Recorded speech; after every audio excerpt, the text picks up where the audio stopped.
Ey Xudoyim, endi men aqlsiz bir bolaman.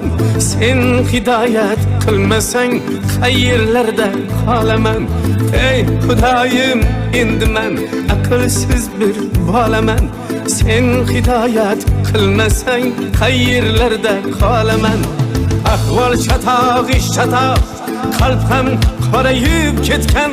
Ko'ngil qushim sendan kechib, bir joylarga yetgan. Ahvol chatoq, ish chatoq, qalb ham qorayib ketgan. Ko'ngil qushim sendan kechib, bir joylarga yetgan.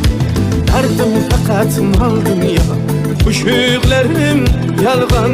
Bu dunyo yolg'on dunyo, hammadan ham qolgan. Dardim faqat mol dunyo, qo'shiqlarim yolg'on. Bu dunyo yolg'on dunyo.